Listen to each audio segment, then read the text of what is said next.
السلام علیکم ورحمۃ اللہ۔ میرے دوستوں، میرے بزرگوں، سننے والی میری بہنوں، آج میں آپ کے سامنے یہ مسئلہ بیان کروں گا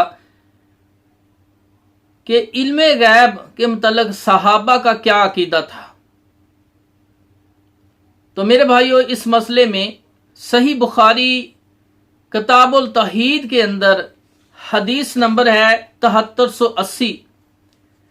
اما عائشہ صدیقہ رضی اللہ تعالی عنہا فرماتی ہیں کہ جو شخص یہ کہتا ہے کہ محمد صلی اللہ علیہ وسلم غیب کا علم جانتے ہیں، وہ آدمی جھوٹا ہے، وہ کذاب آدمی ہے، کیونکہ اللہ پاک نے قرآن میں فرمایا کہ اللہ کے سوا کوئی بھی غیب کا علم نہیں جانتا۔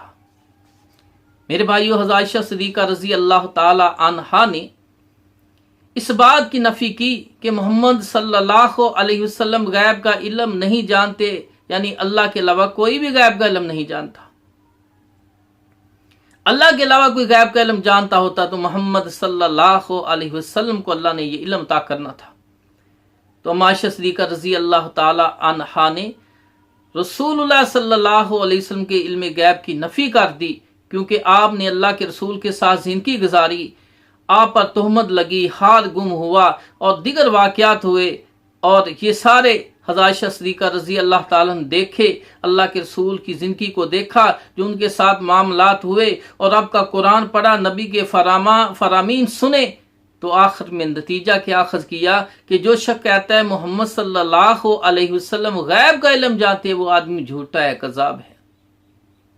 اور حدیث میں آتا ہے جو مسلمان کنجوس ہو سکتا ہے، بزدل ہو سکتا ہے، لیکن جھوٹا نہیں ہو سکتا۔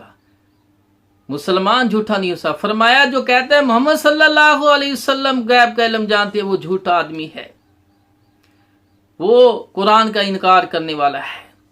تو میرے بھائیوں، اسی طرح ابن ابی حاتم کے اندر اور تفسیر ابن کثیر جلد 4 صفحہ 73 کے اندر، تاریخ الخلفاء صفحہ 60 کے اندر حضرت عائشہ صدیقہ رضی اللہ تعالی عنہا فرماتی ہیں کہ جب میرے والد محترم ابو بکر صدیق رضی اللہ تعالی عنہ اس دنیا سے جانے لگے، اس دنیا سے رخصت ہونے لگے، آپ کی وفات کا وقت قریب آیا، تو آپ نے 2 سطروں میں وصیت کی اور فرمایا میں اپنے بعد عمر بن خطاب کو خلیفہ بنا کر جا رہا ہوں،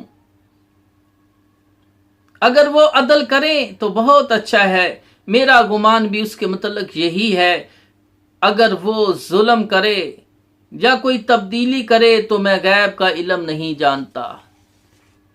اگر کوئی ظلم کرے، تبدیلی کرے تو میں ابو بکر غیب کا علم نہیں جانتا۔ تو میرے بھائیوں، اسی طرح صحیح بخاری حدیث نمبر 7355 ہے، اور صحیح مسلم حدیث نمبر 2929 ہے۔ عمر بن خطاب رضی اللہ تعالیٰ کا عقیدہ بھی سن لیجیے۔ عمر بن خطاب رضی اللہ تعالی عنہ ابن سیاد کے بارے میں فرماتے ہیں، اللہ کی قسم ابن سیاد دجال ہے، جو قیامت کے قریب دجال آئے گا، یہ وہی دجال ہے، قسم کھا کر کہا کرتے تھے۔ لیکن میرے بھائیوں، وہ دجال نہیں تھا، صحابہ نے اس کو قتل کر دیا تھا۔ تو صحیح بخاری مسلم کی حدیث سے پتہ چلا کہ عمر بن خطاب رضی اللہ تعالیٰ عنہ غیب کا علم نہیں جانتے تھے۔ تو میرے بھائیو، اسی طرح حضرت علی رضی اللہ تعالیٰ عنہ فرماتے ہیں اللہ تعالیٰ نے اپنے ایک حبشی بندے کو نبی بنا کر بھیجا، یہ وہ ان نبیوں میں سے ہے جس کا علم اللہ تعالیٰ نے اپنے نبی محمد صلی اللہ علیہ وسلم کو عطا نہیں کیا۔ کنز العمال جلد نمبر 1 صفحہ 222، در منشور جلد 2 صفحہ 247۔ تو میرے بھائیو، حضرت علی رضی اللہ فرماتے ہیں اللہ نے اپنے ایک نبی کو، حبشی بندے کو نبی بنا کر بھیجا، یہ ان نبیوں میں سے ہے جس کا علم اللہ تعالیٰ نے اپنی نبی کو عطا نہیں کیا۔ یعنی بہت سے نبیوں کا علم دنیا میں آئے، لیکن اللہ نے اس کا علم محمد صلی اللہ علیہ وسلم کو عطا نہیں کیا۔ اسی طرح حضرت علی رضی اللہ تعالیٰ سے مروی ہے، انہوں نے فرمایا تمہارے نبی کریم صلی اللہ علیہ وسلم پر اسرار غیب سے بس یہی 5 چیزیں اللہ پاک نے مخفی رکھی، جو سورہ القمار کے آخر میں ہے کہ قیامت کب آئے گی، یہ اللہ نے اپنے نبی محمد صلی اللہ علیہ وسلم کو اس کا علم عطا نہیں کیا۔ حضرت علی رضی اللہ عنہ فرما رہے ہیں ماں کے پیٹ میں کیا ہے، نیک ہے یا بد ہے، خوبصورت ہے یا بدصورت ہے، سخی ہے یا کنجوس ہے، یہ علم اللہ نے اپنے نبی کو عطا نہیں کیا۔ موت کہاں آئے گی، مقام موت کا نہیں بتایا، کل کیا ہوگا یہ اللہ نے اپنے نبی کو نہیں بتایا، بارش کل ہوگی کہ نہیں ہوگی، اللہ نے اس کا علم اپنے نبی کو عطا نہیں کیا۔ در منشور جلد 5 صفحہ 170 میں ہے۔ تو میرے بھائیو، اسی طرح شیعوں کی ایک کتاب نہج البلاغہ جلد طبع مصری جلد 1 صفحہ 300 میں ہے، اہل تشیع کی مشہور کتاب۔ حضرت علی رضی اللہ تعالی عنہ نے ایک خطبے میں ارشاد فرمایا کہ بصرہ میں اس طرح جنگی کاروائیاں ہوں گی، تتار کا فتنہ اس طرح برپا ہوگا، زنگی کا واقعہ اس طرح پیش آئے گا۔ تو ایک صاحب اٹھے، کہنے لگے، اے امیر المومنین علی رضی اللہ تعالی عنہ، آپ کو تو علم غیب عطا کیا گیا ہے۔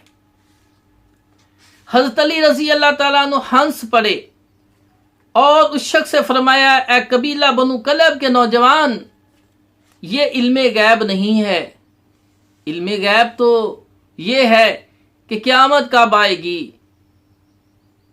قیامت کب آئے گی، کل بارش ہوگی کہ نہیں ہوگی، ماں کے پیٹ میں کیا ہے، نیک ہے، بد ہے، خوبصورت ہے، بدصورت ہے، سخی یا کنجوس ہے، اور کل کیا ہوگا، آنے والے واقعات کا علم، اس کو علم غیب کہتے ہیں۔ یہ اللہ کے علاوہ، اللہ نے اپنے علاوہ کسی کو اس کا علم عطا نہیں کیا۔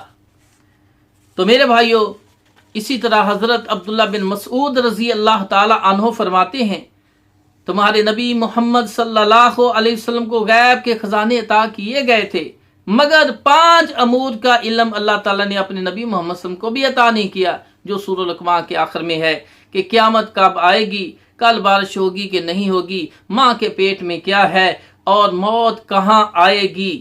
یہ 5 غیب کی خبریں ہیں، 5 غیب کے خزانے ہیں، یہ اللہ نے، عبداللہ بن مسعود فرماتے ہیں، اللہ نے اپنے نبی محمد صلی اللہ علیہ وسلم کو عطا نہیں کیے۔